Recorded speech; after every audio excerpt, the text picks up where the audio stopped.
Amigos, iniciamos un segundo capítulo de esta serie de temas que tienen que ver con el análisis del capitalismo, según Carlos Marx. Quisiera ver hoy día el tema de la historia, ¿verdad?, como fuente de todos los conceptos económicos. Hay que recordar, tengamos en cuenta eso, de que los conceptos económicos, cualquiera que sean, nacen a lo largo de la historia humana y se va perfeccionando, mejor dicho, evolucionando en tanto cuanto evoluciona la producción. Carlos Marx decía, así como se produce, así se vive, así se piensa. Y claro, en el largo periodo que fue del primitivismo, es decir, el origen del hombre, ¿verdad?, de la evolución del mono en hombre, hubo que pasar varios miles de años en los cuales prácticamente la producción como tal no estaba. Lo que había sí era la recolección, ¿verdad?, acopio de frutas, verduras y muy poco, digamos, el consumo de la carne, porque no había las herramientas, no se había creado, no se había encontrado la manera de capturar, después de sollar y después cocinar a la carne de esos animales. Recuerden que el fuego, no exactamente el fuego como tal, sino el cómo hacer el fuego, eso tarda también varios miles de años hasta que se encuentra la manera de hacerlo. Advirtiendo que el fuego está en la naturaleza, ¿no? Es decir, los hombres primitivos debieron ver un árbol ardiendo después de que un rayo le cayera encima, lo partiera y lo quemara. Pero, volviendo al tema, lo fundamental es que hay que respetar esa tesis de Marx. Así como se produce, así se vive, así se piensa. En una segunda etapa tenemos que viene la opción de esclavizar a sus propios congéneres. Cuando hablamos de que hubo algunos hombres más fuertes que el resto de la sociedad, no nos referimos solamente a la fuerza física, sino a la fuerza mental, a la inteligencia, al conocimiento. Es decir, no es posible esclavizar porque sí. Más bien, los esclavos nacen como producto de las guerras y los vencidos pasan a ser esclavizados. Una manera. Otra manera es la gente que solicita a los usureros, primarios usureros, digamos, préstamos, y después, tal vez por alguna tragedia natural, no pueden pagar. Entonces, tienen que pagar con su fuerza de trabajo. Es decir, se esclavizan. En estas condiciones tenemos una segunda etapa, declarando que algo importante, ¿no? La economía en ese momento es una economía cerrada, fincas, tiendas, parcelas, de las cuales el declarado esclavo no puede salir, menos a vender el producto de su trabajo. Esa noción se transfiere a una tercera etapa que la denominamos el feudalismo, en la cual la gente se acostumbra pues a tener un patrón, un guía, ¿verdad?, que es el organizador de la producción agrícola, sobre todo, manufacturera después. Los que quieran leer más a fondo estos detalles de esta historia maravillosa, diría yo, aunque cruel, pueden leer y les recomiendo la obra de Humberto Eco, que se titula Historia del Medioevo. Entonces tenemos ya un hombre más avanzado, a pesar de que vive en una economía cerrada. Ese hombre trabajará en un pedazo de tierra, ¿verdad? Lo que él haga redunda en beneficio suyo y de su familia. Pues parte de su producción la puede tomar justamente con esos fines. De tal manera que un feudalismo que es un largo periodo, tenemos que en realidad el esclavo se ha convertido en el siervo, pero puede tener más libertades, como decir, produce para él y para su familia y para el amo, para el dueño de la tienda. Pero en este caso tampoco puede salir, digamos, de la tienda o la finca que sea. Y de alguna manera es una esclavitud transfigurada. Así que en el feudalismo tenemos una serie de momentos en los cuales pues se descubre, se crea, se inventa, se organiza la producción, aumentando cada vez más la productividad. En consecuencia, en ese sentido, el feudalismo es una etapa superior al esclavismo.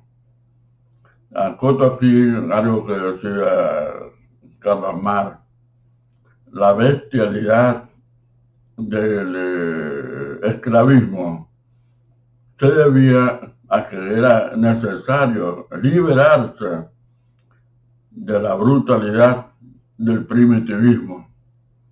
Es decir, tal vez la fuerza bruta, tal vez la violencia, ¿no? Como partera de la historia que siempre fue. Pero entonces esa violencia se va transformando también, evoluciona también. No es lo mismo ser siervo que ser esclavo. Y no es lo mismo ser esclavo que ser un hombre primitivo. Hay pues un ascenso de la historia. Hay una evolución de la historia en la cual pues la economía, el trabajo, el conocimiento, la organización social se van transformando, van cambiando.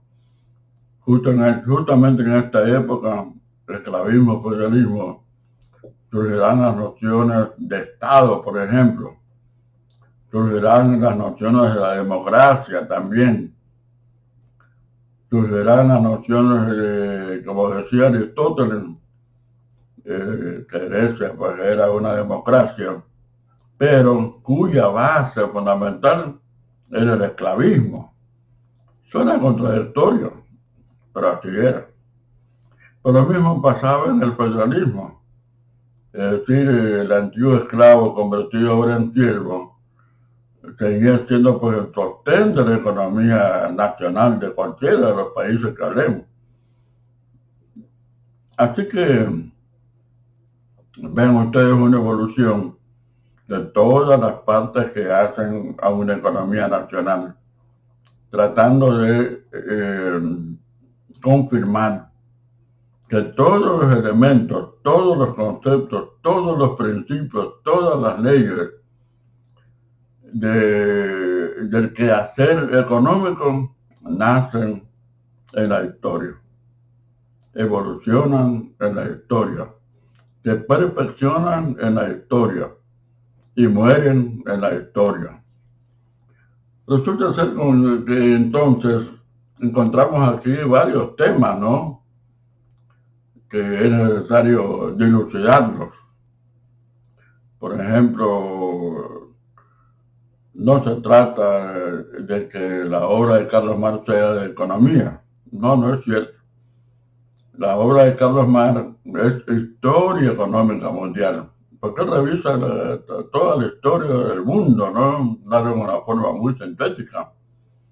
Y claro que la revisa también de los límites en los cuales él nació, se desarrolló, se perfeccionó como investigador que fue, como lector que fue. No en vano los alemanes lo llamaban el más erudito, el ciudadano más erudito, ¿verdad?, de su país. Y tal vez hasta del mundo. Porque ese hombre, para hacer su obra, debió pues tomar a la historia siempre como referente, acompañado por conocimientos, como por ejemplo la filosofía, la jurisprudencia, la psicología, ¿verdad? Y el conocimiento de todos los autores anteriores a él que hicieron pensamiento económico. Pero entonces, vemos aquí en este libro de Humberto Eco, Historia del Medioevo, y yo les regalé a ustedes que hagan un esfuerzo por leer el capítulo 14 de El Capital, que se llama La acumulación originaria del capital. Los dos temas tratan más o menos lo mismo. Claro que Humberto Eco no era pues, marxista, que yo sepa, pero simplemente era un historiador honesto. Y eso es bastante. Los dos consiguen ver un elemento que va siendo importante, lo que hemos dicho ya. Ya al final del esclavismo, principio del feudalismo, se ha inaugurado el concepto de Estado, de democracia, ¿verdad?, de la producción, del sostén de las sociedades, es decir, el pueblo que trabaja. Pero vemos también la evolución de estos conceptos. Por lo tanto, entendamos aquí algo fundamental, que ningún modo de producción nuevo puede sobrevivir con las organizaciones, con los conocimientos del anterior modo de producción. Es decir, perdón, creo que me equivoqué. No se puede sobrevivir sin los principios, los conceptos, los conocimientos, las organizaciones del modo de producción anterior que ya se murió o está en trance de morir. Es decir, esto es fundamental porque implica la continuidad de historia, ¿no? Marx en su obra, sobre todo el Capital, tomaba muy en cuenta ese tema, ¿no? La continuidad de la historia y el respeto de todos quienes hicieran política, tratando de entender cómo es que llegamos hasta aquí, por qué somos aquí como somos, hacia dónde vamos. En consecuencia, resulta ser que el conocimiento de la historia es fundamental, porque además quien conozca historia entenderá con suma facilidad a la economía, ¿verdad? A la economía en este caso ahora sí como ciencia. Permítanme recordarles una anécdota histórica. Cuando en 1901 Alfred Nobel, ciudadano sueco, técnico, científico, millonario, utilizó, mejor dicho, la pólvora para extraer minerales de la tierra. Resulta que creó con todas sus ganancias el famoso premio Nobel y entregó a la prensa la lista de las materias que según él podían optar por este famoso premio. Los periodistas vieron más tarde el listado de materias y observaron que economía no estaba. Fueron inmediatamente a preguntarle a Mal qué pasó, maestro, perdón, a Alfred Nobel. Le preguntaron, maestro, ¿qué pasó? ¿Cómo es que no está economía? Él dijo, pero es que yo dije, la ciencia, los conocimientos científicos que pueden optar por el premio. Pero ocurre que lo que se enseña aquí en Suecia, en este caso, como economía, no es una ciencia. Y no es una ciencia porque carece de método. Caramba, porque carece de método.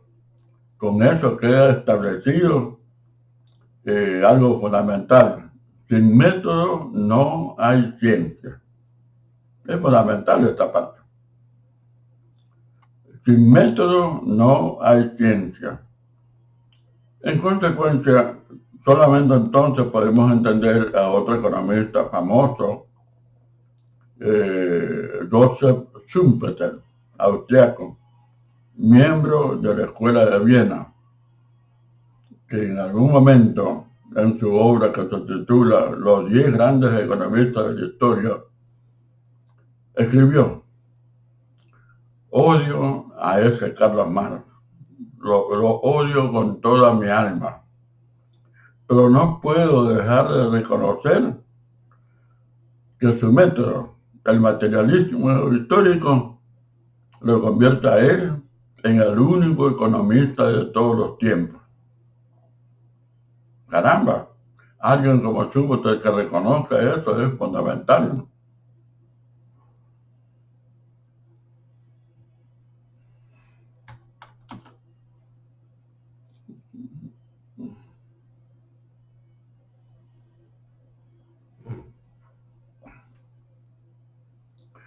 Digo que reconocer este hecho es fundamental, porque en este caso, por primera vez, estamos viendo, digamos, comprendiendo mejor lo que realmente es una ciencia, lo que debe ser una ciencia.